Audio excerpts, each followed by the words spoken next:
हा बघा मध भरलाय पूर्ण. मित्रांनो, तुम्ही कधी मधाची शेती पाहिली आहे का?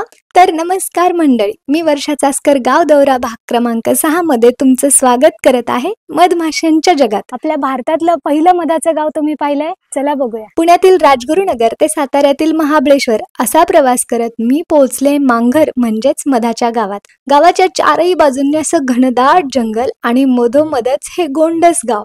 इथली जंगल प्राण्यांसोबतच राखीव आहेत, ती मधमाशांसाठी. फक्त 500 लोकसंख्या आणि 100च घरं असणारं हे गाव अगदी एका निसर्ग चित्रासारखं आहे. या गावाचा पारंपरिक पिढीजात व्यवसाय म्हणजे मधाची शेती. प्रत्येक घराला नेमून दिलेल्या जागी जंगलात अशा प्रकारच्या पेट्या लावल्या जातात आणि त्यातूनच गोळा केलं जातं नैसर्गिक मध. इथे पेटीतील मेणातून मध बाजूला करण्यासाठी अशी यंत्र वापरली जातात ज्यात शास्त्रशुद्ध पद्धतीने मध एकत्रित केलं जातं, ते देखील कोणत्याही रसायनाचा वापर न करता. गावकऱ्यांनी एकी दाखवत याच विक्री केंद्रात गावकऱ्यांनी गोळा केलेलं मध आणून ते विकतात आणि या गावाला मधाचं गाव घोषित केल्याने पर्यटक देखील इथेच खरेदी करतात. दुकानात मिळणाऱ्या भेसळयुक्त मधापेक्षा मधमाशीच्या पोळ्यातलं अस्सल मध म्हणजे आहाहा, स्वर्ग सुख. निसर्गाची कोणत्याही प्रकारे हानी न करता पारंपरिक व्यवसाय करणाऱ्या या गावात मधमाशीच्या पोळ्यातलं अस्सल मध चाखायला नक्की या. गावाचं गाव पण जपत महाराष्ट्राला समृद्ध करणारा गाव दौरा पाहण्यासाठी आजच आपल्या पेजला फॉलो करा. लवकरच भेटूया पुढील भागात. जय शिवराय, जय महाराष्ट्र.